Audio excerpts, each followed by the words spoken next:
Olá, olá, personas! Bem-vindos ao série Stowcast. E no episódio de hoje falaremos sobre as muitas séries de Os Contos da Arcádia. Não. Não sei sobre o que eu tô falando. Desculpa, audiência.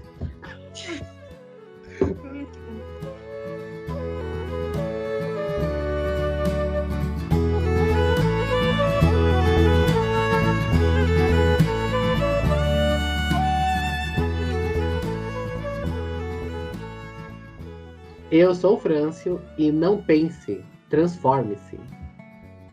Eu sou o Osmio e agora a sua causa morre com eles. Eu sou o Silício e a história não vai se lembrar de mim. Não serão contadas histórias sobre mim, mas não vou permitir que isso me impeça de lutar pelo que é certo. Eu sou o Luca e você carrega muita coisa sobre seus ombros, jovem Atlas.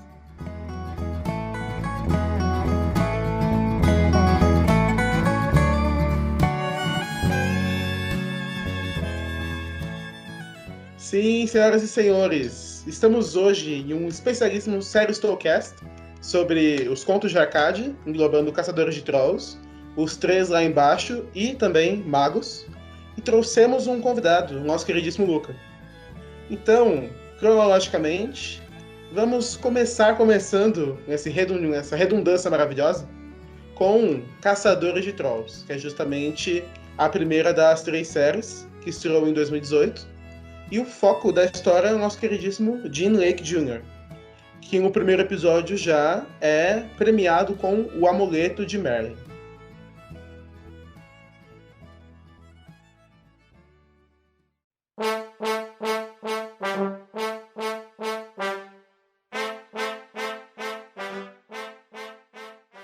Então, aí eu comecei a assistir os Contos de Arcádia desde quando lançou, na primeira semana que lançou, a primeira temporada de Caçadores de Trolls, que inclusive só tinha lançado uma parte da primeira temporada. E aí eu assisti lá e desde o começo a série me cativou, né? Porque a animação é muito boa, as lutas são muito boas e a história é tão boa quanto. Então, de começo, de primeira impressão, eu tive a melhor que eu podia esperar. Bom, eu comecei a assistir no final do ano passado. Eu já tava numa energia de querer assistir desenhos animados, então primeiro eu comecei com She-Ra, depois Voltron. E aí eu voltei a procurar coisas pra assistir e achei Caçadores de Trolls e simplesmente adorei. Eu adoro a relação que existe entre o Dean e o Bob. É uma amizade muito incrível e além de valorizar a amizade, as lutas são simplesmente perfeitas e o enredo é muito bem construído. Quem me puxou pra Caçadores de Trolls foi o Silício. Ele sempre recomenda animações. Eu assisti Avatar por causa dele. Eu também assisti... Qual nome? A gente acabou de falar, esqueci. O Príncipe e o Dragão. Inclusive vai no série Stowcast também. E eu também comecei a assistir Caçadores de Trolls. Ele assistiu uma parte, depois me falou sobre, eu assisti depois. E é realmente fantástico. Na primeira parte, que a primeira temporada é maior, tem 26 episódios. E na primeira parte, o vilão é o nosso não tão querido assim, Gunmar. Então, querida audiência, vocês vão escutar o episódio inteiro, pelo menos a próxima meia hora, do Osmio falando Gunmar. Estamos aqui na série Stow, procurando até agora de onde ele tirou que esse engenheiro, que o ninja se chama Gunmar, porque ele se chama Bular.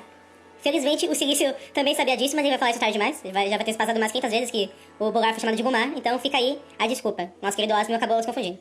É filho do Gunmar. Essa família é muito criativa com os nomes. Dá pra gente ver. E assim, essa primeira parte, ela é legal porque ela introduz o universo, né? Mas ela não tem tanta complexidade, eu acho. Essa parte ficou parecendo aquelas mesas de autoajuda, que cada um conta o seu caso. Foi um pouco engraçado. Eu acho que ela tem complexidade bastante pra introduzir a série, pra introduzir a história geral da série. E eu queria levar em conta aqui, já começar falando sobre isso, sobre a comparação das séries com o livro. Porque o livro, inicialmente, só fala sobre Caçadores de Trolls, que é o livro Caçadores de Trolls, Guilherme Del Toro.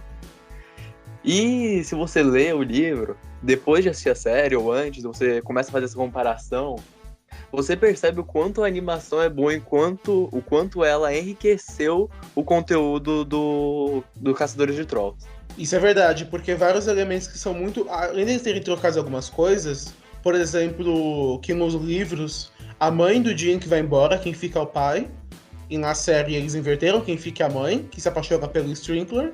Que a gente fica naquele começo, não sabe se ele é vilão ou se ele é herói, depois ele se revela um mutante e tudo mais. E também uma coisa que o livro mudou é que o livro ele começa e termina, ele não tem continuação, como o Celício diz, e eles já enfrentam o Ganmar, não tem o Gunmar.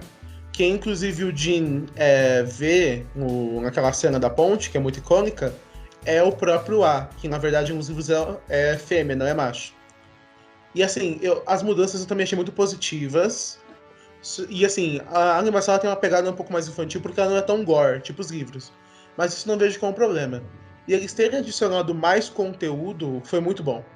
Porque, por mais que acho que os três lá embaixo não seja tão legal assim, as outras partes de Caçadores de Trolls, que são as outras temporadas, e Magos, que é a terceira série, são muito boas, são histórias muito legais. Então eu acho que esse transporte de mídias fez muito bem pro universo em si. Que muitas vezes você pega uma série ou um filme que foi baseado em um livro e você sente aquela decepção, né? Depois que você lê o livro, vai assistir a série ou o filme, porque muitas vezes a tela não consegue reproduzir tão fielmente, de forma tão boa quanto o livro consegue transmitir. E nesse caso é justamente o contrário. Mesmo o livro vindo antes, a série é muito melhor do que o livro. Sim, uma coisa que eu gosto muito em Caçadores de Trolls é o jeito que eles pegaram a jornada do herói, né? Que tem um garoto ou uma garota que descobre poderes mágicos e então tem que enfrentar um vilão sem saber de nada. E aí eles pegaram, colocaram um mestre, construíram uma lógica para que ele conseguisse enfrentar o vilão sem parecer que ele teve poderes mágicos e conseguiu o poder do protagonismo do nada. Inclusive, sobre o protagonismo, uma coisa muito legal que o Luca disse, é que no começo, esse protagonismo do Jin, enquanto caçador de trolls, ele é muito questionado, né? Porque tem um filho do caçador de trolls anterior, eu esqueci os nomes totalmente, não me julgue, a memória ela gera nas pessoas. O caçador de trolls anterior se chamava Kanjigar, o corajoso. E o filho dele é o Grau, que perde o braço até, coitado. Mas ele fica contestando muito o Jin ser o caçador de trolls, inclusive eles lutam no começo e tudo mais. Mas aí o Jin, ele se prova, e inclusive esse troll acaba defendendo ele depois. Acho que ele se sacrifica ou defende ele, alguma coisa assim. E tem um ponto que eu observei quando eu comecei a assistir, nos primeiros episódios eu já observei, que é sobre a abertura. Que a abertura dá um belo spoiler, que, tipo, no começo, né, acho que nos 4 ou 5 primeiros episódios, não aparece a Clara, não mostra que a Clara sabe do segredo do Jin. E aí na abertura ela já tá lá como uma caçadora de trolls. E aí acaba vindo aquele belo spoiler. Isso é verdade. E se eu não me engano, a abertura ela mostra o Ganmar antes dele aparecer, não é isso? Porque não tem o Angerbot na abertura, só tem o Gunmar e o Ganmar depois, não é? Sim. A abertura... Eu acho que a abertura deveria ter sido adaptada, né? Começado de um jeito e aí mudando, né? Conforme as coisas forem aparecendo. Sim, na verdade a Clara só descobre sobre o segredo deles na metade da primeira temporada. E aí só um pouco mais pra frente que ela realmente consegue algum poder pra se tornar uma caçadora de trolls. Então, outra coisa que é muito legal em Caçadores de Trolls é a peça, né? A situação do Jin ter que dividir os dois mundos, de trolls e de humanos, dele ter que equilibrar. O ponto é que ele não equilibra com as coisas convencionais, né? Que você pensaria, ele tem que equilibrar as notas. Tem isso da escola também, mas é principalmente mostrado através da peça, que aí já entra no romance dele com a Clara. Isso é verdade. A peça ela guia essa primeira parte da primeira temporada, é bem legal, que algumas vezes é um contraponto. Dá pra ver que antes ele era muito tímido, e ele vai se desenvolvendo, ele vai melhorando na peça, melhorando como caçador. Aí quando ele tem algum problema, isso também reflete na peça. Aí, acho que uma hora ele até chega a perder o lugar pro Steve, mas se recupera depois, algo assim, etc. Mas é bem legal mesmo essa parte. Sobre a escola, assim, nesse começo era bem fiel, assim, porque ele tava estudando. Mas acho que pra segunda temporada, a escola começou a perder menos espaço, assim. Eles foram cortando um pouco mais disso, porque também tinha menos tempo. Mas eu não vi como problema. Então, eu acho a escola, os personagens exclusivamente da escola, os alunos, Eu acho meio engraçado porque você vai assistindo, né, as 3 séries, alerta de spoiler, e você vê que alguns personagens ali, alguns alunos, estão envolvidos em alguma coisa secreta, alguma magia, alguma ciência aí, que é uma coisa, que é um negócio secreto. Então meio que todo mundo tem seu segredo ali e acha que ninguém sabe de nada. Não, o maior exemplo disso é a Aja e o Kel, de Os Três Lá Embaixo, que aparecem em Caçadores de Trolls, e tem o Hazeldux, Cadufax, qual é o nome do bicho, que aparece em Os Três Lá Embaixo. Então, as séries elas já vão fazendo o gancho assim pra emendar tudo. Outro exemplo é aquela personagem lá, que é amiga da namorada do Bob, aquela que fica só no celular. Ela aparece lá em Magos, aparece que ela tá envolvida num negócio ali de magia, de ciência. Mentira! Tem E aí, isso? Tem, ela tá envolvida num negócio assim, aparece como um easter egg, sabe? Eu não sei, eu não me lembro. Mas então, seguindo no final da primeira temporada, que a primeira temporada é essa jornada toda, do Jim descobrindo os poderes dele e tudo mais. No final nós temos que tanto o Strickler quanto o Gumar Jr., o Gumar, querem que ele abra a ponte de Olha a Morte, né? Que é a ponte junto com o amuleto, são elementos que transitam as 3 séries. E nisso, eu não lembro, ele abre ou não abre a ponte? Abre a ponte. Mas ele chega aí pras Terras Sombrias nesse começo? Você diz o Jim ou o Strickler? Isso, o Jim. Não, o Jim no começo não vai pra Terras Sombrias, ele vai lá pra 3ª temporada. Mas, Luca, o que você achou desse combate que teve nesse meio de temporada entre o Jim e o Gumar? Assim, de início, eu estranhei um pouco, porque o Jim ganhou com muita facilidade do Gumar, mas eu gostei que esse meio de temporada começou assim como a primeira cena. A primeira cena é o antecessor do Jim morrendo após cair da ponte e se desfazendo no sol. E aí o Jim fez exatamente a mesma coisa. Ele derrubou o vilão da ponte, ele se transformou em pedra por causa do sol e depois se esfacelou no chão. Inclusive, esse começo da série, de Caçadores de Trolls, dele lutando, do caçador que veio antes, lutando contra o Gumar e perdendo, se matando, falando, esse pode ser o meu fim, mas não o fim da luta, também é um ponto muito positivo para você assistir e continuar vendo a série.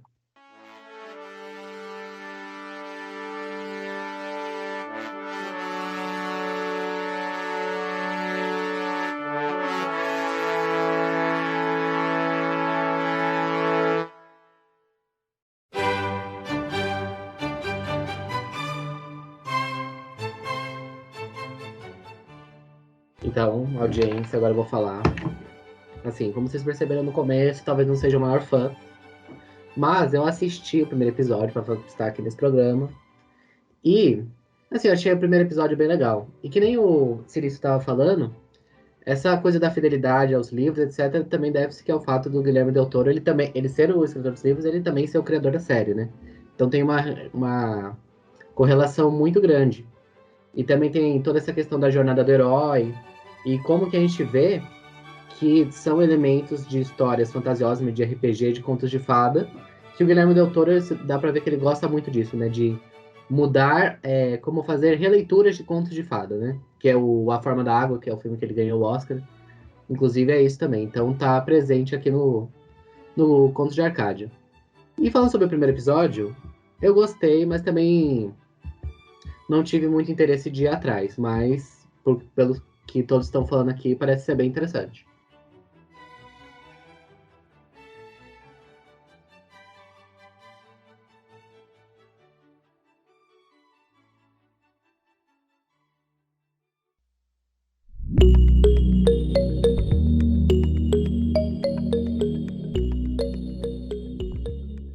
Seguindo então, nós temos a segunda metade da primeira temporada, que para mim tem um dos melhores, se não for o melhor vilão dessa saga toda, que é o nosso querido Angerdroth, que é o vilão mais diferenciado, porque a gente descobre que ele no começo ele servia a Dama Macabra, Mulher Macabra, alguma coisa assim, que nós sabemos depois que é a Morgana, mas aí ele vê que os objetivos dela não eram muito bons e ele se rebela.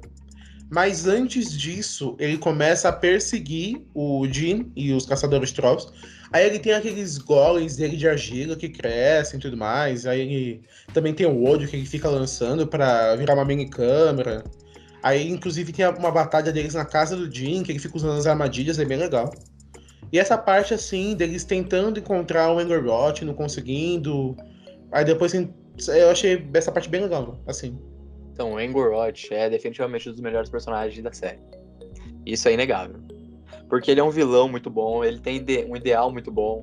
Ele mostra a história, né, ao longo do roteiro, mostra a história dele.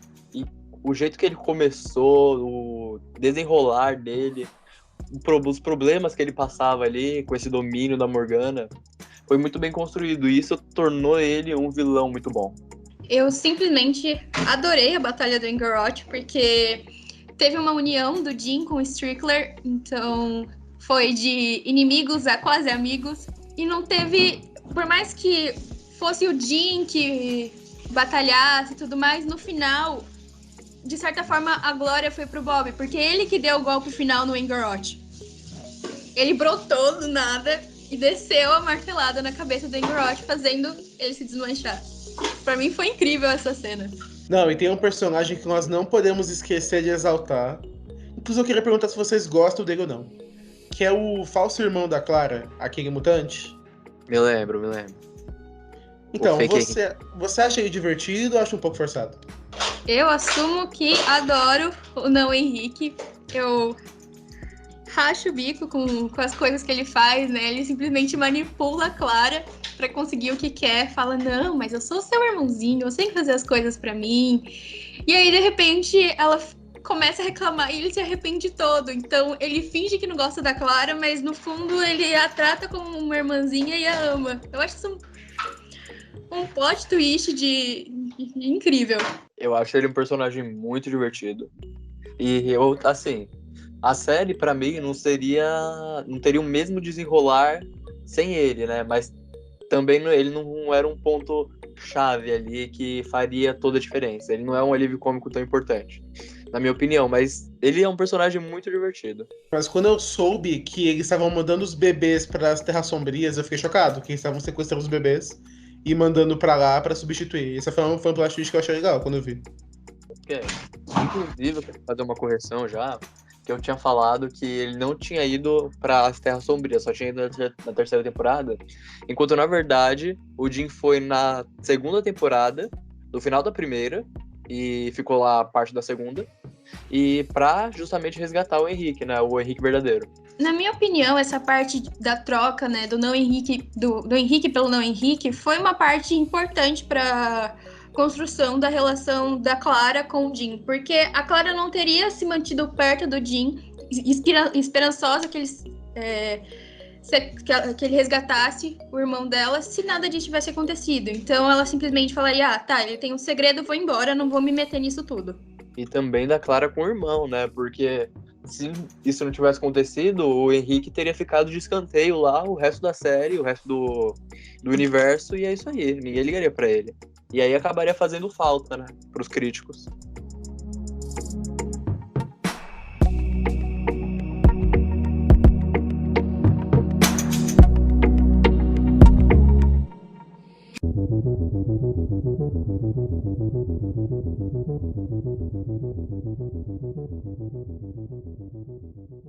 Seguindo então para a segunda temporada de Caçadores de Trolls, como o Silício mesmo disse, a temporada começa e o Jin ainda está nas Terras Sombrias. E nós vemos que durante a temporada nós temos algumas pinceladas sobre, e alguns personagens muito interessantes aparecem nela. Um deles é o irmão do Blinkles, que é cego e tudo mais.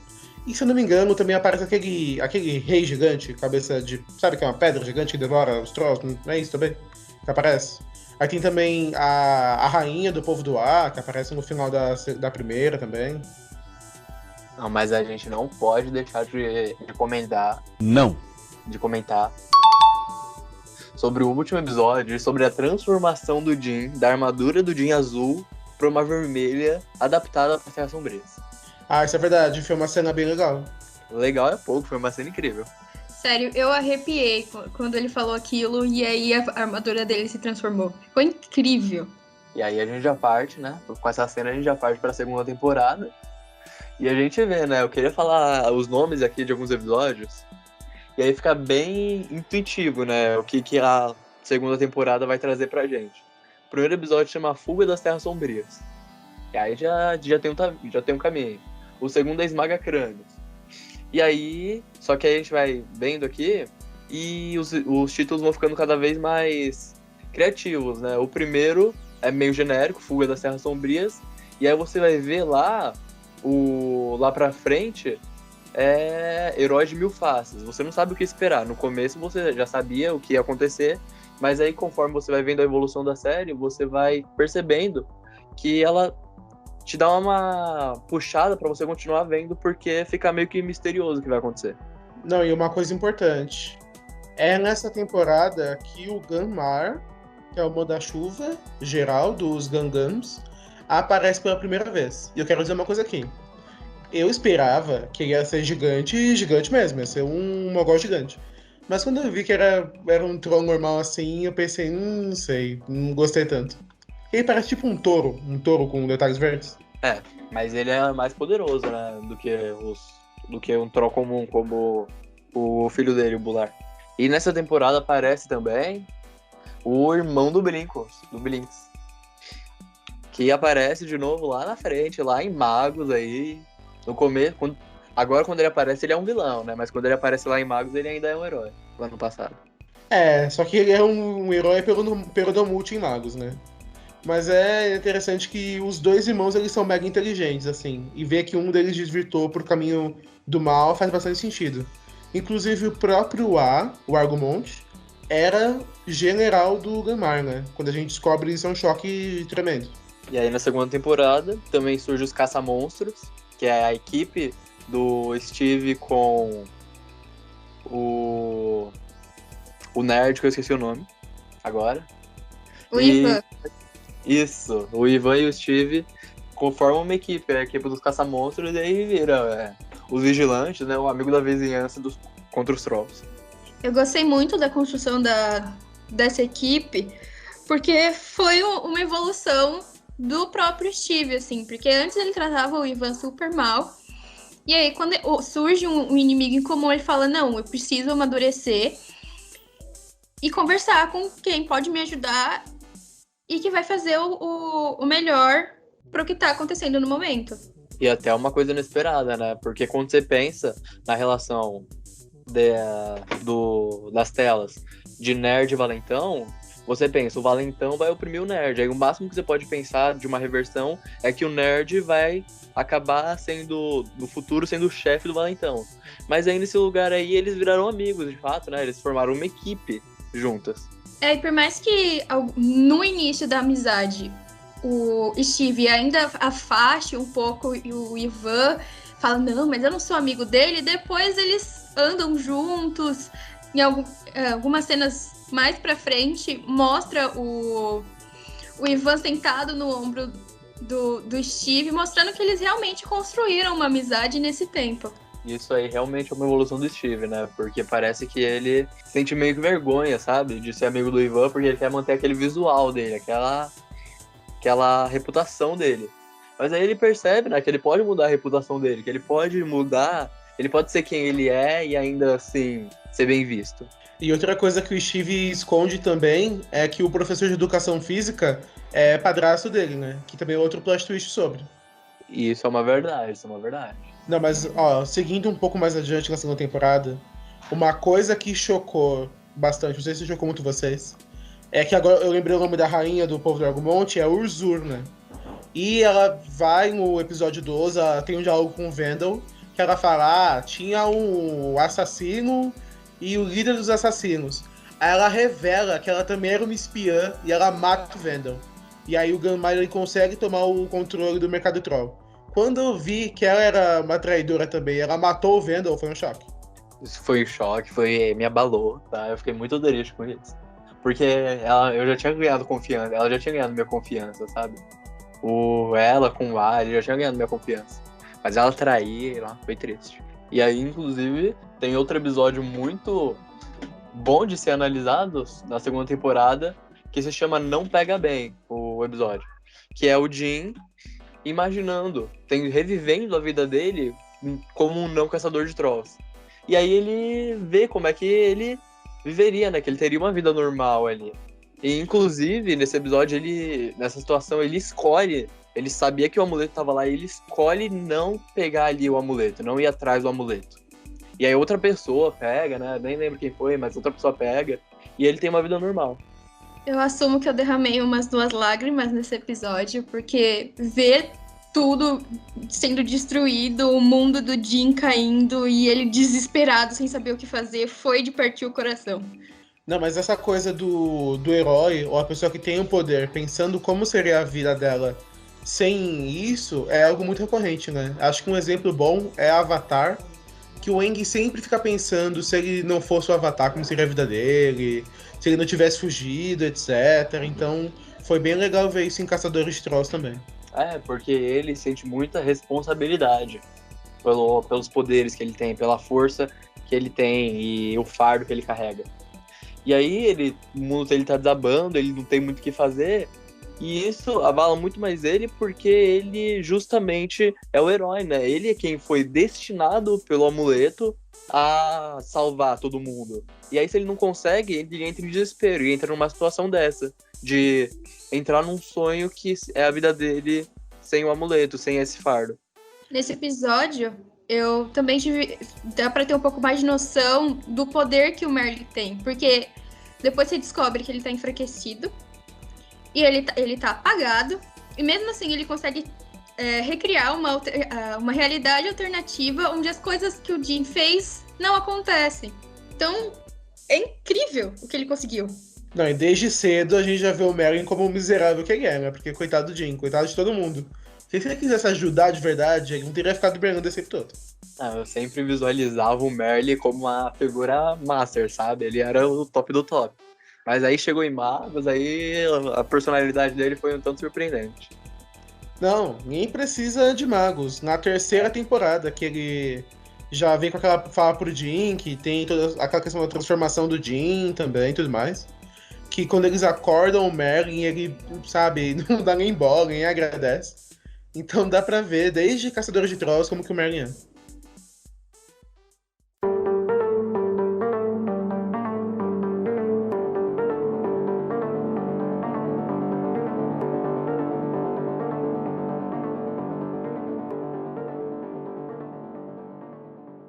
Na terceira temporada, o Gamar já tá liberto, ele é libertado no final da segunda, acho que no penúltimo episódio da segunda. Não, ele é libertado no começo, na verdade, e no final da segunda ele tomou o Mercado Troll. Legal. E aí a terceira, né, é aquela coisa, o Jim, a grande luta contra o Gamar, o Jim e seus amigos é a grande luta contra o Gamar. E aí ele vai abusando dos métodos aí, com o Merlin, ele vai... Inclusive aí nessa época aí a escola já nem existe mais, né? A gente percebe isso. Escola já é um belo sonho. Matemática não existe mais. E quem aparece também, que vale lembrar, são aqueles trolls verdes que gostam do Bob, né? E da dança dele, do balacobaco. Não, e também tem aqueles trolls que inclusive eles partem para procurar ajuda, né? Que é algo bem comum, assim. E aí esses trolls verdes aceitam ajudar eles, mas tem o lado que nega, que é daquele troll, que é tipo um troll vulcão, que ele fala, se o Gamar tá aí, então eu vou ficar quieto na minha, é isso aí. E aí ele e o povo não vão pra luta, inclusive. Mas eles conseguem esse reforço, mas se eu não me engano, esses trolls verdes, eles apareceram anteriormente, e aí eles só foram atrás de novo. Porque se eu não me engano, eles libertaram uma troll verde, que era líder, ou a mais forte, algo assim. E aí, como retribuição, eles ajudam depois. E aí nessa temporada também já tem as especulações, as teorias de quem são aqueles irmãos ali, né? Os irmãos dos 3 lá embaixo. Porque eles ajudam um dia a conseguir algumas coisas meio inviáveis, né? Como um raio numa garrafa. Isso é verdade. Em comparação aos links que os contos de Arcadia sempre dão em seguida, esse foi muito maior do que o link que teve de magos com os 3 lá embaixo, né? Porque foi um episódio inteiro, não um episódio inteiro, acho que foi na verdade um episódio inteiro quase, pra que eles conseguissem esse bendito raio. E aí o Jin não, a menina, eu esqueci o nome dos irmãos reais lá, eles ajudam a gente... Ei, a Agi e o Kel. Exatamente. Eles ajudam e a gente não entende muito bem ainda o que eles são e tudo mais. Sempre tem aquela dúvida aí, né? Mas tinha a teoria do Ivan, que já foi proposta em Caçadores de Trolls, deles serem aliens. E aí, eu particularmente fiquei tipo, aliens eu não sei se são, mas é alguma coisa tanto parecida. E a gente tem que falar também, com grande pesar no coração eu digo que isso aconteceu, que é a transformação do Jin para um troll. Essa foi uma parte que me abalou mesmo. Quando a armadura mudou e tudo mais, achei legal. Mas a parte que eu pensei, nossa, que sacanagem, foi quando ele teve que se transformar.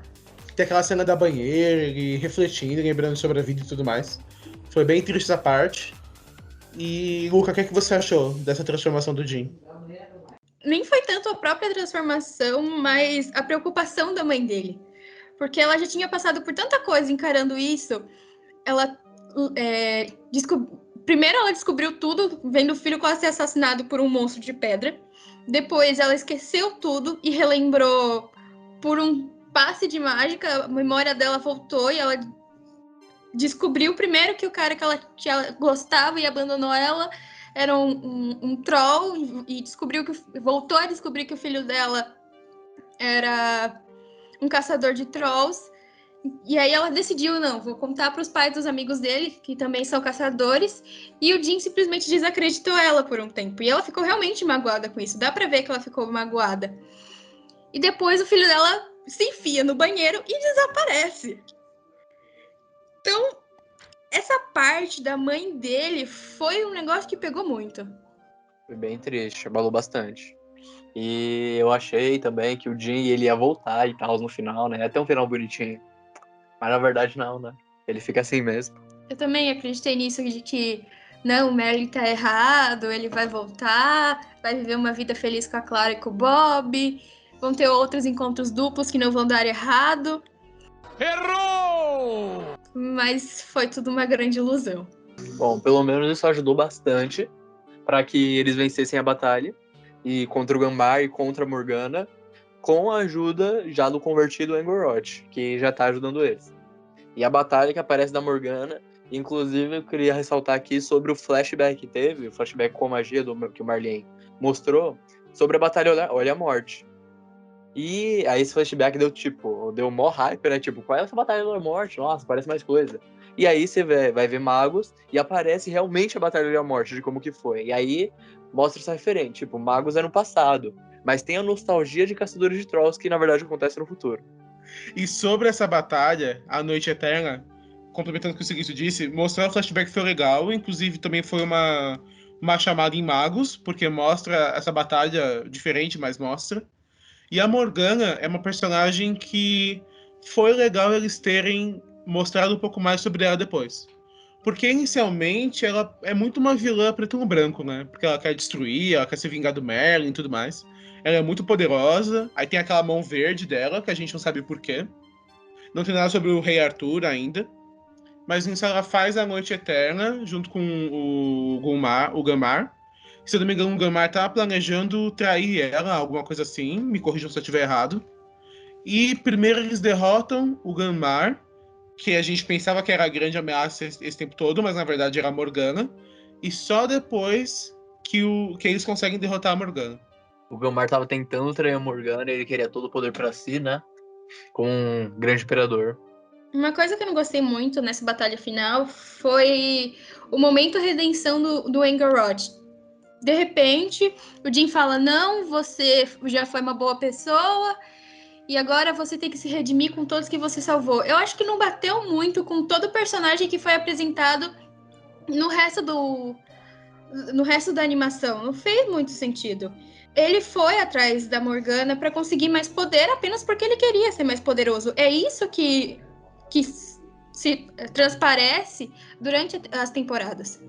Eu concordo também que foi algo muito em cima da hora. Talvez tivesse sido melhor se eles tivessem feito durante a terceira temporada. Mas fazer, assim, na hora da batalha, vem lutar com a gente, vem pra rua, não deu muito certo. Na verdade, eu vi de uma forma diferente. O que eu visualizei assistindo a série, né, desde quando o Engord apareceu, a criação dele, mostrou que ele queria o poder para conseguir salvar o vilarejo dele, que estava em crise. Aí ele queria o poder para poder deixar tudo em ordem de novo. Só que aí ele caiu no bait da Morgana, e aí ele conseguiu o poder, só que ele ficou preso a Morgana. Ele não conseguiu ajudar o vilarejo dele. E aí por isso que ele ficou com a Morgana todo esse tempo. Não é porque ele simplesmente queria ser o vilão, né? Queria mais poder. E aí ele acaba achando o meio de se libertar ao longo. E aí ele acaba se libertando, né? E aí chega no final, só que ele ainda tinha aquela dúvida, né? Sobre que caminho seguir. E chega nesse final, ele decide lutar diretamente contra a Morgana, acabar com a Morgana. Bom, de qualquer maneira, o final foi muito bom. Eu considero que acho que foi a melhor batalha, que teve todos aqueles efeitos especiais, show-offs da Morgana jogando magia, etc. Eles vencem ela, tem um final feliz na medida do possível. E aí, no final, eu pensei, vai ficar tudo bem agora. Mas tem mais um plot twist, que o Jean e a Clara, eles vão embora pra ir pra outro lugar, pra fazer outras coisas, e eles deixam o Bob pra trás. Isso eu achei um pouco de vacilo, coitado do Bob. Sim, eu realmente não entendi muito qual era a lógica da Clara ter ido. Assim, por mais que ela goste do Jim e tudo mais, ela tem uma família em Arcádia, ela tem pais em Arcádia, então não tem muito motivo para ela ter ido embora só por causa dele. Tudo bem, ela ficou sem poderes? Ficou.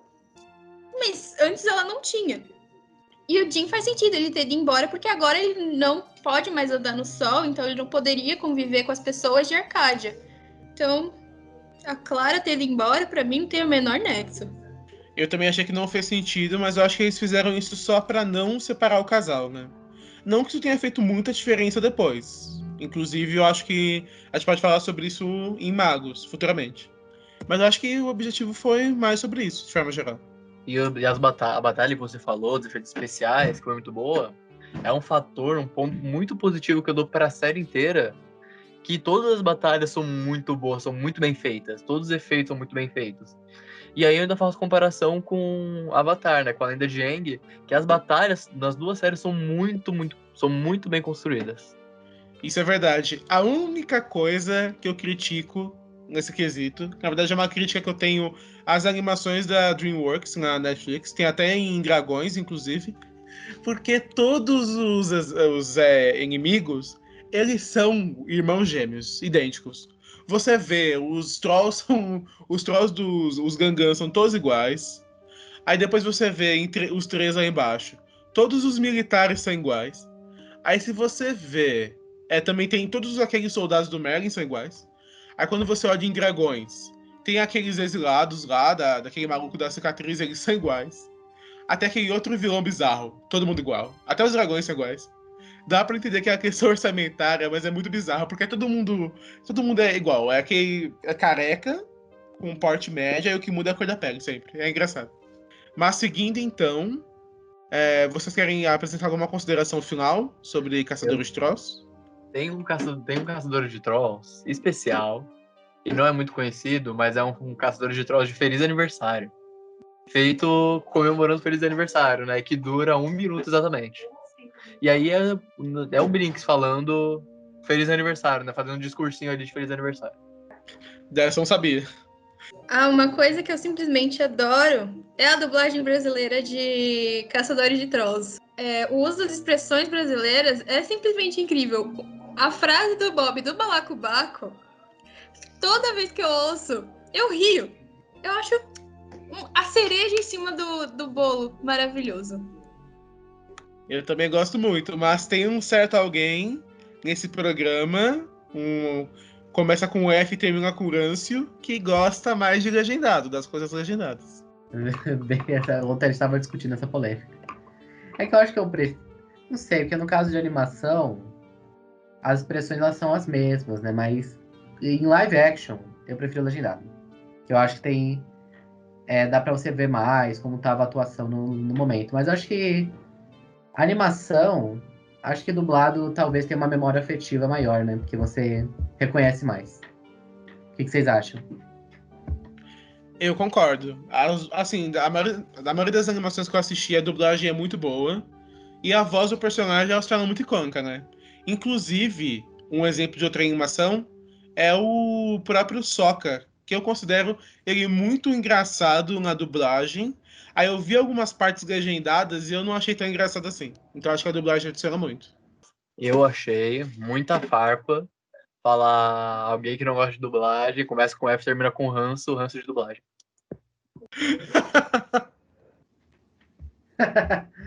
Francio Rancio. Haters, tá aí, pronto já a declaração.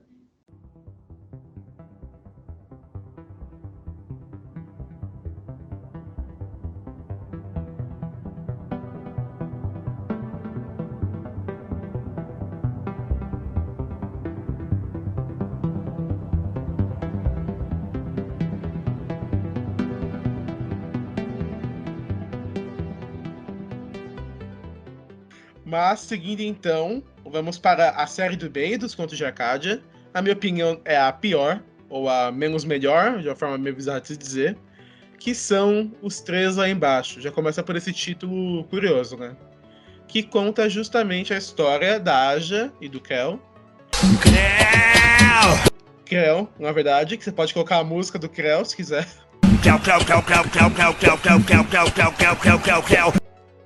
Sempre que eles falam o Krell, eu lembro disso. Que sim, eram ETs esse tempo todo. Tem que dizer uma coisa. Pra mim, ETs e Trolls no mesmo universo são coisas muito diferentes. Não sei se foi muito bom. Não, a série em si, desde o nome é meio bizarro. Mas a série também, eu não entendi o nexo muito de criar aliens pra série. Mas o que fez a série ser divertida, de todo modo, foi um personagem glorioso. Varvatos Vex vai te dar uma morte gloriosa. Esse jargão do Varvaz é muito bom mesmo. Esse personagem é o que torna a série inteira divertida, que faz você continuar assistindo. Outra coisa também que é muito boa da série são os eventos compartilhados com Caçadores de Trolls. Inclusive a primeira temporada, já dando um salto pra gente voltar depois, a primeira temporada, ela inclusive acaba, a batalha que tem do Varvatos contra os mercenários, daquela ordem bizarra, é ao mesmo tempo que a batalha contra a Morgana, se não me engano. Então dá pra ver que o Aja e o Krell... Sempre que eu falo Krell, eu não consigo levar a sério. Eles apareceram mais pro final de Caçadores de Trolls. E assim, sobre a história, sobre a premissa, ela é bem fácil, assim, você consegue ver... Acho que deve ter outra obra sobre. Em resumo, eles são de um planeta, que eu não lembro o nome, mas isso não sei se é muito relevante. É um povo azul, brilhante, tipo de um povo de leão.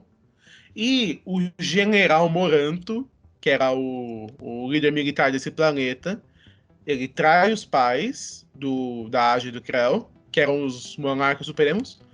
Ele dá um golpe de estado. Só que nesse planeta são seres biológicos e tecnológicos. Então, os núcleos, que é a fonte de vida dos dois reis, são guardados. E o protetor deles, o segundo em comando, o Varvatos, ele havia ajudado o Moranto a dar o golpe, mas ele se arrepende e ajuda os herdeiros, junto com os núcleos dos pais, a fugirem. E eles vêm logo para a Terra, inclusive. E simultaneamente, no planeta do povo de Leão, uma conspiração... Não, tem que dizer. É uma conspiração muito falha, porque hoje a gente é incompetente para fazer uma rebelião. Começa a se formar para tentar tirar o Moranto do poder, mas dá errado, a maioria da série. E a tecnologia na vida das pessoas, né? Muita tecnologia ali. E essa série é meio séria, porque tem muita nostalgia. Você assiste, porque eu assisti, né? Demorou um pouquinho pra lançar os três lá embaixo, quando acabou o Caçador de Trolls. E aí eu tava assistindo, eu senti aquela nostalgia, porque a série se passa antes do final de Caçadores de Trolls. A série ocorre, durante a série tem o final de Caçadores de Trolls. E aí bate aquela nostalgia, porque aparece o Jim antes de ser transformado em Troll, aparece o Steve com o Ivan, nossa, é muita nostalgia.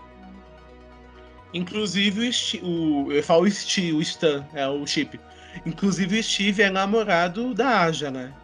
Mesmo ela sendo uma ET azul. Realmente. É o Tio Stan. Mas, Luca, o que você achou sobre os três lá embaixo, nessa primeira temporada? Olha, assim, eu assisti muito mais por poder rever o Dean, a Clara e o Bob do que realmente pelo enredo em si. Tanto que uma das partes que eu mais gostei foi que teve um episódio que adicionou na história do Dean, da Clara e do Bob, em que eles acabam perdendo a memória depois de um lapso temporal.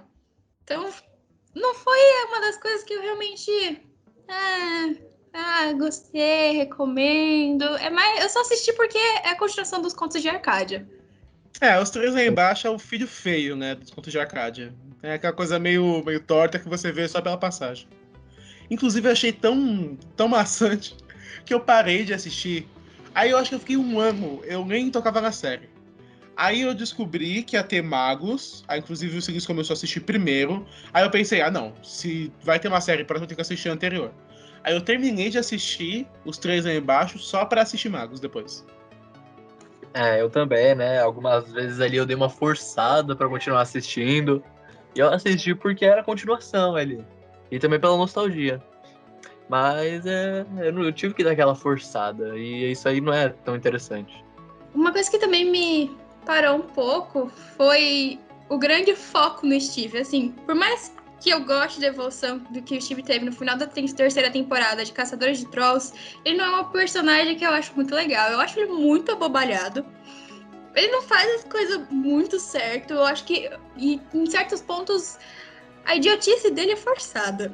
E dá pra ver que cada vez mais o Steve vai ganhando mais notoriedade no universo, né? Porque em Os Três Lá Embaixo, ele vira namorado da Aja, aí tem o encontro romântico com ela, ou vários encontros românticos com ela e tudo mais. Aí quando ele descobre que ela é uma ET que brilha no escuro, ele mesmo assim continua gostando dela, aí tem aquele choque inicial. Aí mesmo ele e o Ivan sendo humanos, eles conseguem ajudar. Algumas partes são meio surreais, mas tudo bem. E aí depois em Magos, ele ainda vai junto com eles na aventura. Aí eu pensei, precisa mesmo do Steve, gente? Porque o Bob, ele era, assim, o alívio cômico. Aí depois eles tiveram que adicionar um novo alívio cômico, eu não sei. Então, o Steve ser um bobalhão, eu acho que faz parte mais da personalidade dele. Porque antes, na primeira temporada, ele tem aquela máscara, né? Aquela máscara de valentão. E aí, conforme a história vai passando, ele tira aquela máscara e mostra a verdadeira personalidade, que é uma personagem bobalhão. Só que fica muito... Eu achei que ficou muito forçado, principalmente em Magos, porque, tipo, eles estão no meio da guerra ali, da guerra de Camelot, e ele tá fazendo piada. Isso eu achei muito forçado. Então, eu acho que é isso, inclusive, que o Luca tinha dito, porque eu acho que ele nem é mais o bobalhão, ele vira o idiota da vila. Ele só tá lá pra fazer... É uma máquina de piadas a qualquer momento. Não são, algumas vezes é uma piada boa, é uma coisa meio X, sabe?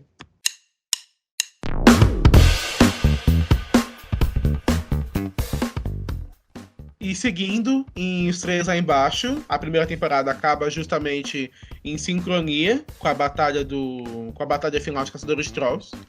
E a segunda temporada é a última de Os Três Lá Embaixo. Inclusive, uma coisa que me incomodou um pouco, que foi bem forçado em Os Três Lá Embaixo, que é essa devoção à Casa Terrell, que não dá pra entender isso. Mas já emendando pro final da série, que não é uma série muito boa, nós descobrimos depois por que a Terra foi escolhida como o destino da família real, que a gente vê que há 1000 anos atrás os pais da Age do Creel, desculpa, não resisti, eles... Oi? Por séculos e veio. Que eles usam essas medidas bizarras que não querem dizer nada. Eles voltaram pra Terra, eles vieram pra Terra e deixaram aquela pedra, sabe o que era aquilo? O núcleo do malandro, o núcleo do balacobaco com um Kanjigar, que parece Kanjika, que é o caçador de trolls anterior ao Dean. E aí tem aquele final que eu achei meio forçado, que o Morant, ele tipo vira um deus intergaláctico, que ele vira aquele mongol gigante, mas é um deus que peronomútil, não tem muito poder. Mas no final eles fazem uma mega arma, conseguem destruir o Moranto. Aí tem aquela parte que eles tentam ir nas memórias dos pais deles para descobrir sobre tudo isso, justamente. Mas eles conseguem destruir o Moranto, que eles abrem um portal, aí chega uma frota do planeta Babalu, que é o planeta deles, Que tem aquela coisa meio Vingadores Ultimato, mais ou menos. Que tem aquela frota chegando e tudo mais. Aí no final eles derrotam o Moranto, o Ivan. Aí eles têm que voltar pra casa. A Aja e o Steve se separam, mas não é permanente. E o Ivan vai junto, que é um plot twist. Que ele vai pra aprender como embaixador de paz e tudo mais. Eu lembrei o nome do planeta, é o Aquiridium 5. Isso, é verdade. Mas Planeta Babalu é muito melhor. Planeta Babalu. É o povo Babalu, o povo do leão. É todo mundo azul, alegre, tecnológico. Nem comenta.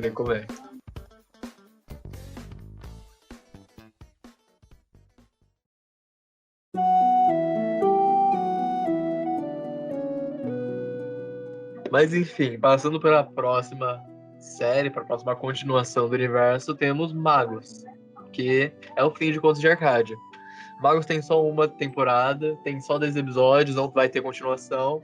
É o fim do universo fechado. E não vai ter continuação? É confirmado isso?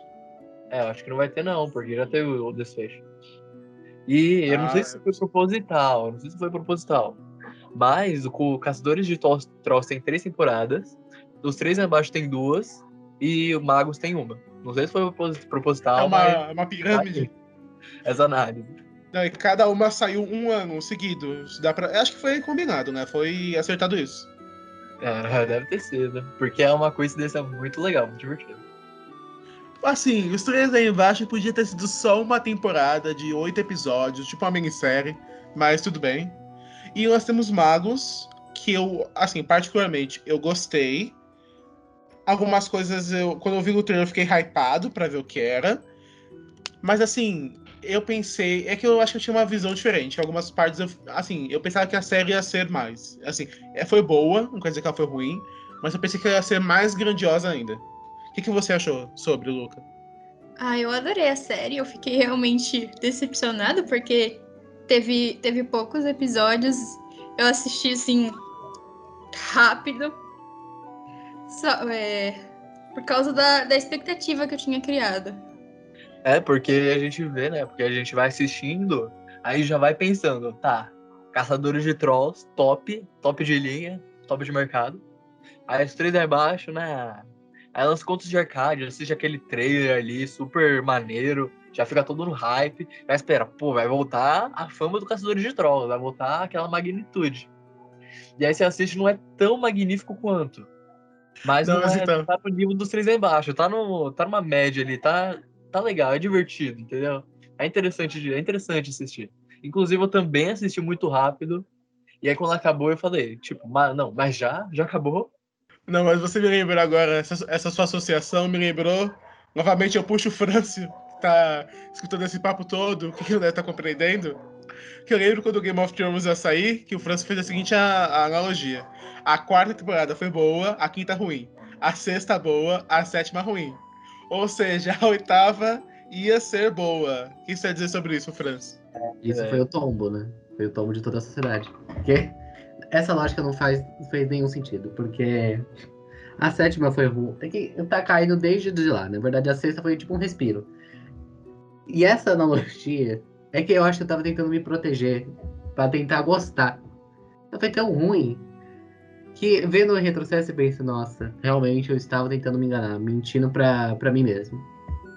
Mas pra mim esse não é exatamente o caso de Magos, porque a série é divertida, a série é muito legal, é legal de se assistir. Você não enjoa de assistir, não dá aquela forçada como aconteceu nos 3 aí embaixo.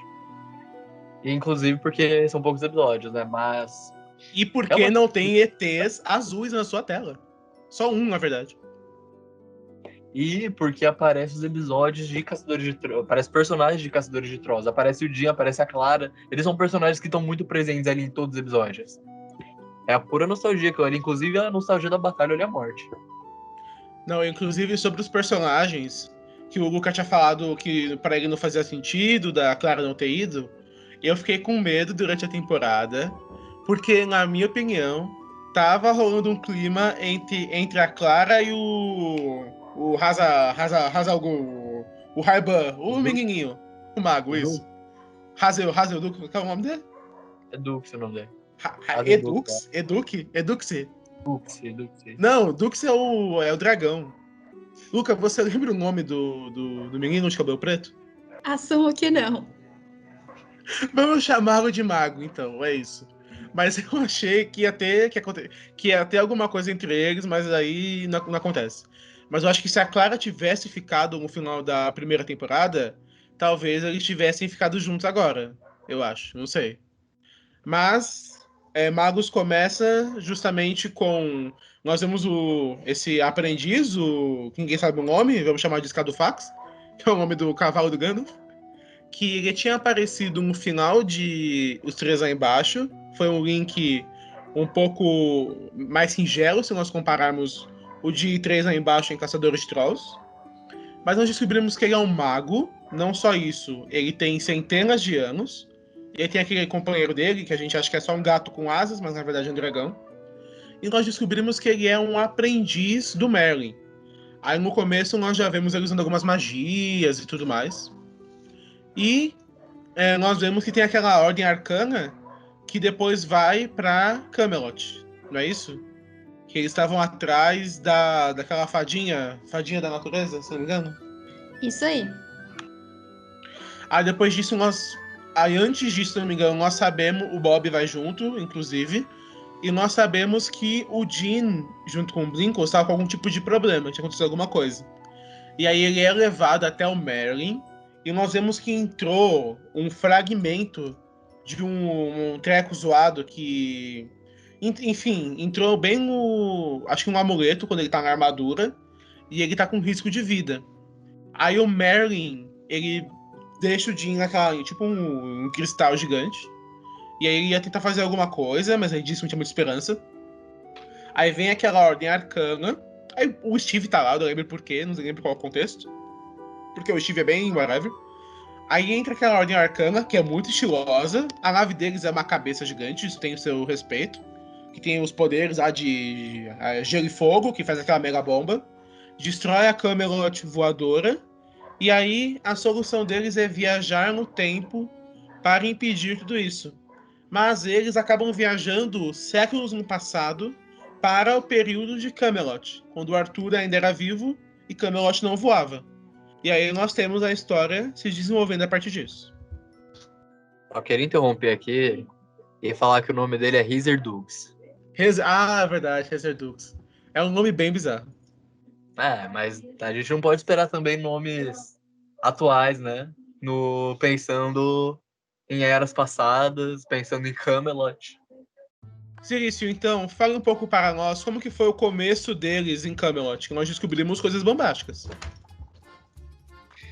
Então, o começo da série corre que você falou, o Osmio, e aí ela vai seguindo com vários pontos, né? Porque a série vai seguindo com episódios individuais que vão formando a narrativa, vão formando o roteiro como um todo.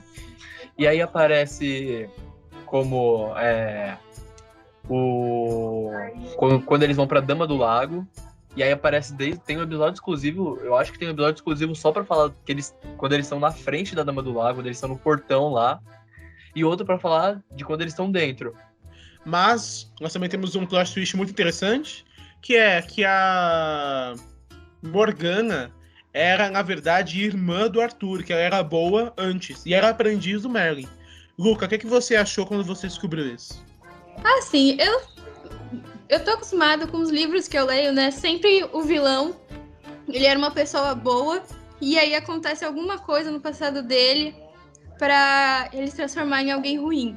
Então, foi um choque, sim, mas no final, já vi outras vezes, então tá tudo bem. E uma coisa interessante também, complementando com o que o Cirício disse, é como que Magos pega alguns elementos dos contos do Rei Arthur, justamente, e adapta para o universo do Caçador de Trolls. A Dama do Lago, inclusive, que é aquela criatura mega gigantesca, que, se eu não me engano, o Steve escolhe libertar ela, não lembro quem escolhe, enfim. Mas dá pra ver que o Merlin tava fazendo um sistema de escravidão com ela, coitada. E a Morgana, que é justamente a vilã dos contos clássicos do Rei Arthur, ser irmã dela. E uma coisa que é muito interessante é que eles tentam, nessa primeira parte da temporada, mudar, garantir que, porque eles zoam o passado. Aí eles tentam mudar para que o passado tente se mantenha. Mas eles erram. É tipo vídeo cacetadas, porque cada vez eles erram mais e vão prejudicando a coisa mais ainda. Então, é o Rizardux que decide libertá-la. E aí, eu tava pensando aqui, né? Eu tava tentando lembrar de onde é que tava o Jin nessa história aí. O que ele tava fazendo? E ele tava preso, né? Inclusive, conhecendo outros Trolls. Conhecendo a primeira caçadora de Trolls. E aí, o Merlin, esse sistema de escravidão do Merlin é um tanto surpreendente, né? Porque, como eu tinha dito, no começo tem aquela visão do Merlin que ele é um cara super top, ele é um cara sensacional. Mas aí, na verdade, não é bem assim. O Merlin não presta meio centavo, ele só é poderoso, por isso que ele conseguiu subir na vida. Mas se fosse para depender do carisma dele, ele tava lascado. Isso é uma verdade. E uma relação interessante que foi apresentada, justamente que o Silício falou, é que quem dominava a mata era o Ganmar. E, assim, o Ganmar, ele não combina muito com esse ambiente rural, porque ele no meio da floresta é muito deslocado, coitado. Mas nisso havia um acordo que os Trolls ficavam com a floresta, a parte dentro, uma parte mais densa, e o Arthur e os humanos com os campos e o começo da floresta. Mas aí o Arthur ele já tinha uma paranoia contra seres mágicos, porque ele perdeu a esposa, a Guinevere. E aí nisso ele fica nessa de querer invadir, mas vai ou não vai. Aí a Morgana fica lutando contra. Aí eu não lembro o que acontece, que acabam invadindo Camelot, aí tem uma mega briga. E a Morgana acaba, é ali que tem a virada dela de personalidade. Porque o próprio irmão dela começou a ver ela como inimiga, como um monstro. E ela escolhe se aliar ao Ganmar pra tirar o próprio irmão do trono, né? Que acho que essa obsessão do Arthur que foi o problema de tudo. E, na verdade, se não fosse essa obsessão, nem teria história. Porque a gente descobre depois que o amuleto foi criado pelo Merlin, que era tipo a mão do rei dos inimigos. Porque aí no final... Isso a gente sabia. Mas a gente não sabia, na verdade, que o Merlin era inimigo dos Trolls. Isso a gente não fazia a mínima ideia. Que aí justamente a Morgana se aliou ao Ganmar e criou essa terceira facção. Porque aí o Ganmar ele passou a não mais representar os Trolls. Porque muitos Trolls, igual a gente vê, aquele lugar antecessor ao mercado Troll, que muitos Trolls eles temiam muito o Ganmar. Inclusive mostra o Argomont, quando ele era general do Ganmar, que ele é capturado e tudo mais. E aí, justamente, é nesse contexto que o amuleto é criado. E não foi fácil criar o amuleto, como a gente viu. E descobrir que o Merlin não gosta dos Trolls fez uma conexão com o final da terceira temporada de Caçadores de Trolls, em que o Jin tá todo preocupado, não, a gente tem que parar o Ganmar, porque ele vai destruir todos os Trolls. E o Merlin simplesmente fala, eu nem ligo, eu vou destruir a Morgana para recuperar meus poderes e os Trolls que lutem. Mas a gente não pode esquecer também que o amuleto que ele fez é para unir o mundo de humanos com o mundo de Trolls, para acabar com a tirania dos dois. Mas ele falhou, então. Um requisito para ser um caçador de Trolls é ser um Troll. Não, mas não. Não venha passar pano pro Merlin, que esse cara é embuste. Ele fez o amuleto de má vontade ainda. Não dá. O Rizardux que é o grande herói de tudo isso, que ele convenceu o malandro a fazer o amuleto. E aí depois nós temos o plot twist que a Morgana morre nas mãos do próprio irmão, e aí quebra a espada, e justamente é nessa parte que a Dama do Lago entra para reconstruir a espada. E nesse meio tempo a gente tem o Lancelot, que é um antepassado do Steve, essa parte é bem whatever, eu acho que nem deve ser comentada muito. E aí a batalha que eles sempre falam de ódio à morte, nós vemos ela. Nós vemos ela não como um flashback, a gente vê ela acontecendo. E aí mostra justamente o que tinha sido mostrado na primeira temporada, que era o Merlin lutando contra a Morgana. Só que tem um diferencial que... na primeira temporada na verdade, na primeira série, de Caçadores de Trolls. Que nesses flashbacks, o Merlin luta sozinho. Só que dessa vez o velho tava zoado e o Rizardux ajuda ele. E é bem interessante que também o Arthur lutou na batalha de ódio à morte, que é algo que não aconteceu da primeira vez. E a gente vê que, né, isso é justamente por causa das mudanças loucas que eles fizeram na linha do tempo, né? Então, não dá pra confundir isso com furo de roteiro, porque justamente eles fizeram muitas mudanças sabendo que dos riscos que não podia fazer nenhuma mudança, porque podia mudar uma coisa que ia afetar de forma muito significativa no futuro, e mesmo assim acabou fazendo, né? Muitas decisões que os personagens tomaram não foram preocupados com as mudanças, né? Pensando em fazer o mínimo de impacto possível. Inclusive, a Clara interveio ali perante o rei, perante o Arthur, em nome da Morgana. Ainda não gostando da Morgana, né? Mas em nome da Morgana e em nome do Jim. E isso aí não foi pensando em fazer uma mudança mínima. Foi sem ligar pro que ia acontecer. Isso é verdade. Também é algo muito recorrente de qualquer história que tem viagem no tempo no meio. Alguém sempre faz alguma coisa errada. E dá mó dó, né? Do Razor Dukes. Porque ele se esforça e tal, ele faz tudo que o Merlin manda, mas aí o Merlin não dá o devido valor pra ele até o final da série, depois de séculos. E, inclusive, ele fala, a magia não é um atalho admissível para o trabalho duro e tal. E aí ele fica falando isso e durante séculos que o Razor Dukes tem potencial para já ser um mago, ele não deixa, o Merlin não deixa o Razor Dukes completar com o mago, com o cajado. Isso é verdade. E depois que eles voltam para o presente, que eles já alteraram algumas coisas, mas no final deu certo, nós temos um plot twist, porque tinha aquele trio parada dura da Ordem Arcana, que era o Cavaleiro, a menininha do gelo e o menininho do fogo. E aí nós descobrimos que o Cavaleiro era o Arthur zumbi. Que inclusive ele revive a Morgana do futuro, a que já morreu 1 milhão de vezes. Ele traz ela mais uma vez. Luca, quando você descobriu isso, o que você achou? Isso sim foi impactante. Porque, assim, um personagem, você nunca espera que um personagem que foi vencido, foi embora, assim, já tá tudo encaixadinho, terminado, e aí ele volta. Aí você fica... Meu Deus, como assim? E fica bem, meu Deus, como assim, justamente pra Morgana, porque é a história da Morgana, né? E meio que traz à tona isso, depois de muito tempo, traz à tona isso, e mostra que ainda tem um desfecho.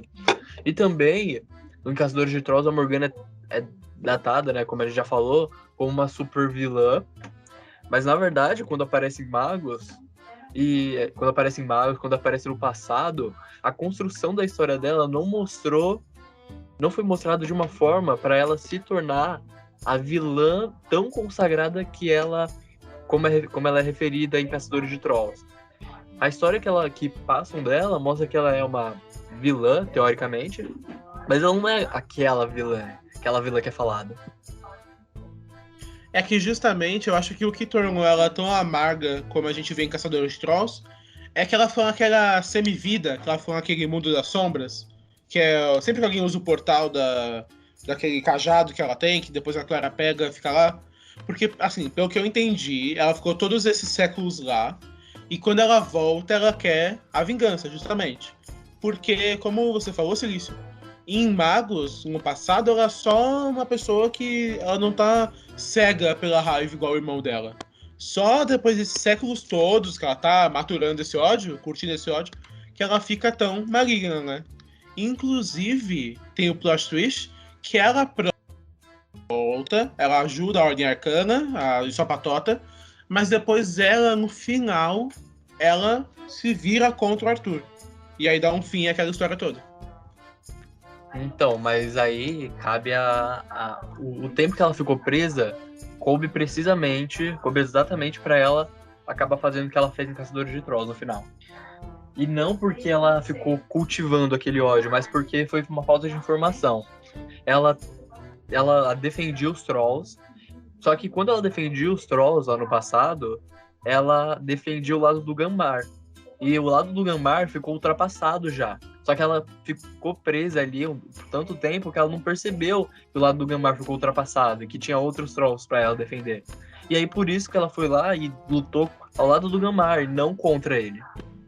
Não, mas uma coisa também é que ela não se via mais como humana, porque ela, inclusive, acho que ela fala isso pra Clara, alguma coisa assim, que pelo irmão dela sempre chamar ela de monstro e tudo mais, ela passou a aceitar aquilo. Então eu também acho que ela via errado os Trolls quererem conviver com criaturas não mágicas, que era o caso dos humanos. Então acho que isso é mais uma justificativa pro que ela fez. Não sei se é certa, mas é uma justificativa. E Não, aí...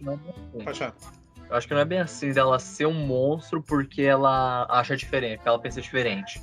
Eu acho que ela aceitou se tornar um monstro para ela conseguir o que ela acha certo. E não que necessariamente ela não é um monstro porque ela pensa diferente. Ela é um monstro porque ela se tornou um monstro para cumprir o que ela acha certo.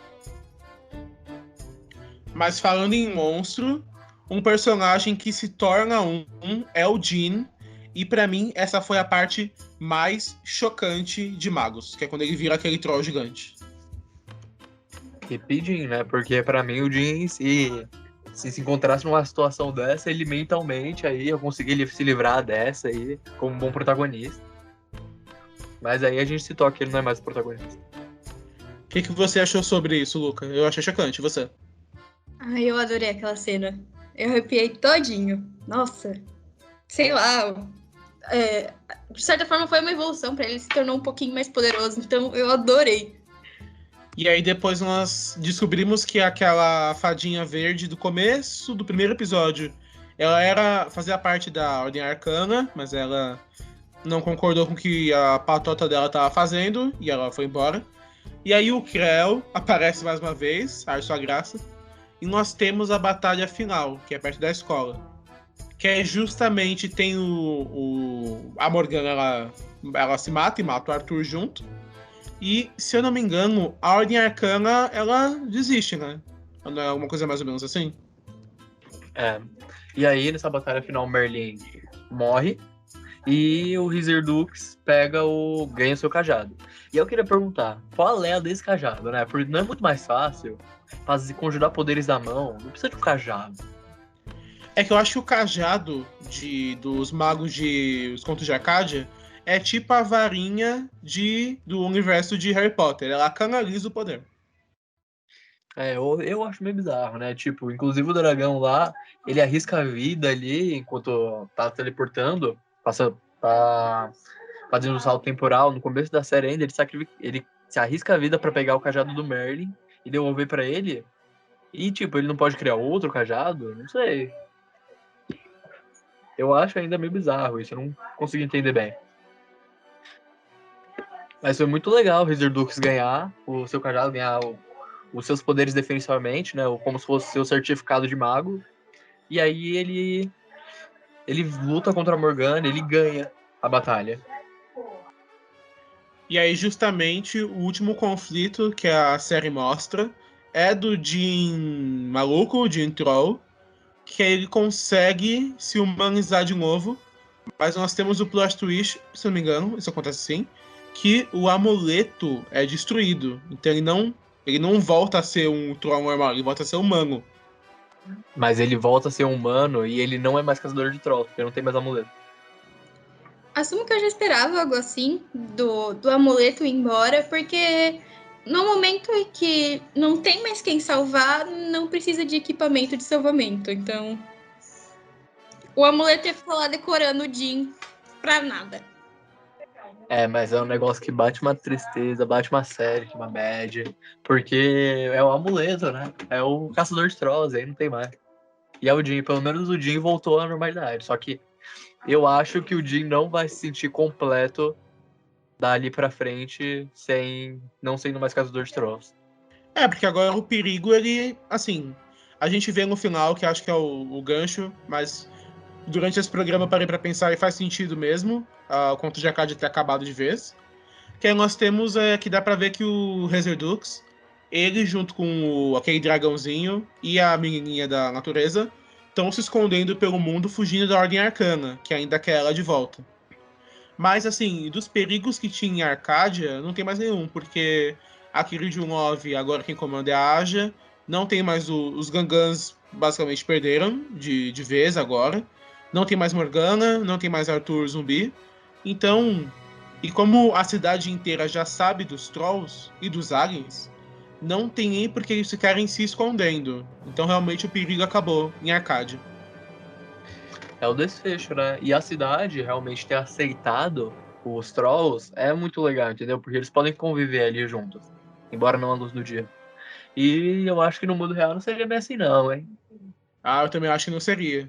Um exemplo disso é...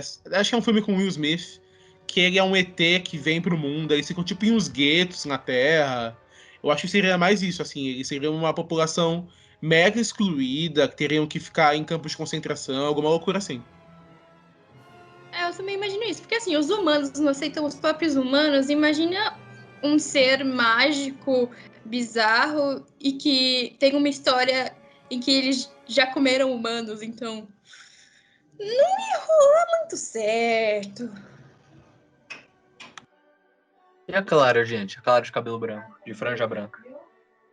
Ah, que acho que o poder corrompe ela, não é isso? É, No final acabou na da feijoada, né? Mas assim, mesmo com os três lá embaixo sendo um pouco mais abaixo, uma piadinha cretina, os contos de Arcádia são muito bons. E assim, mesmo que esse seja o fim, valeu muito a pena assistir tudo isso. Com certeza. recomendo esse universo pra todo mundo, inclusive os três embaixo. Mas, de todo modo, vamos partir pro nosso quiz? Vamos.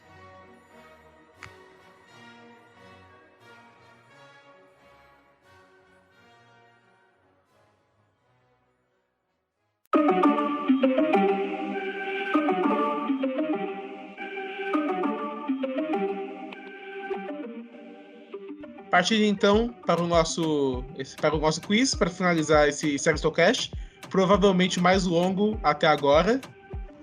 Francio, quer começar por você? Então vamos lá. Vamos ver se vocês conseguem acertar de quem é esta frase. Relembrando, não pense, transforme-se. Certamente que essa frase é do Brincos Galadriel. No entanto, o Jim fala ela no segundo episódio no discurso da peça. Só por causa dessa argumentação, eu vou com o Jim, vou no Blinkos também. Muito obrigado. Sim, essa argumentação foi um tapa na cara. Exatamente, é do protagonista Jim. Na verdade, é do Blinkos, né? Isso aí tem um erro. Alfa com raiva. Nessa informação tem um erro, na verdade, do Blinkos Galadriel. Afinal... Que fique bem claro, eu estou aqui na Wiki Fandom de Os Contos da Arcádia, então culpe esses fãs. Pode deixar um dislike aí, falar que a informação tá errada, comenta, fala que vai se desinscrever do canal.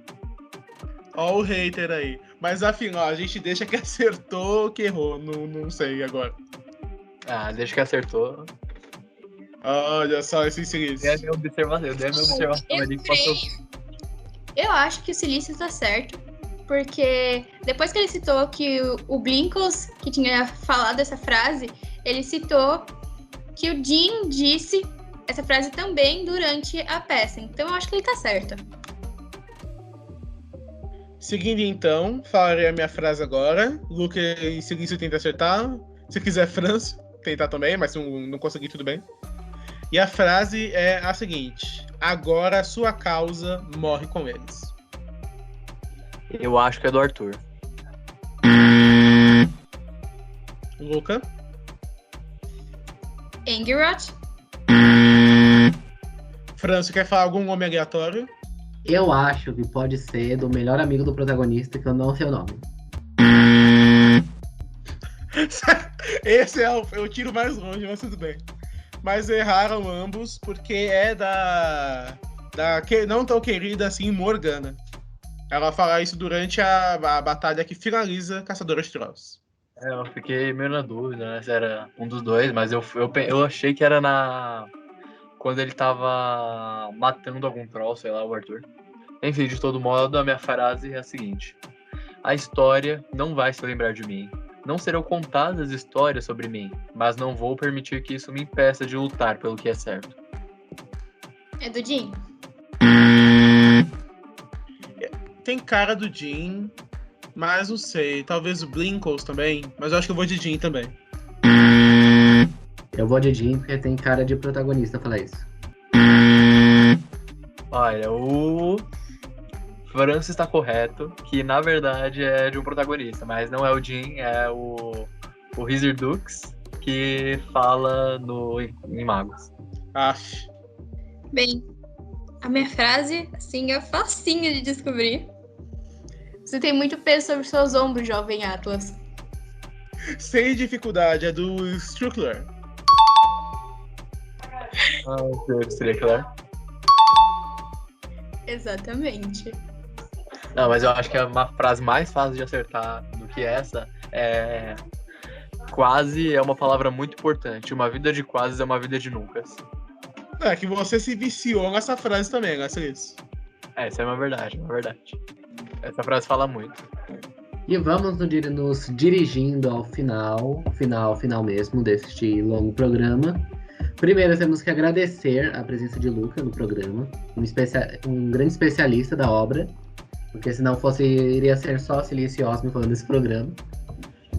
Me sinto lisonjeado. Nós que nos sentimos lisonjeados de tê-lo aqui. Mas agora, vamos ao final, nosso momento merchan do programa, que você pode nos acompanhar em Séristou em várias redes e modalidades sociais. Silício, quais são elas? Modalidades sociais foi boa. Instagram, Facebook, Twitter e nas mais diversas redes sociais que possa imaginar. YouTube também. Exatamente. Eu sei que você, espectador, você ouvinte, pensou nessa primeira rede social quando eu comecei a citar. Deixa essa daí pra... E o Silício nem esqueceu, YouTube não. Não esqueci, não.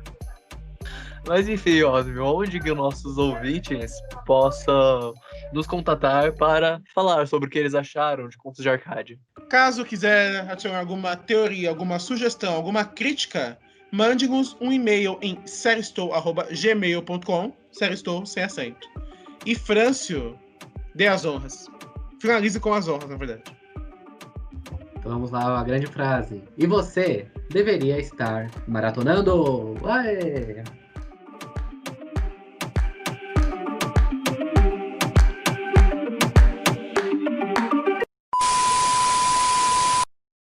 Agora está pendente.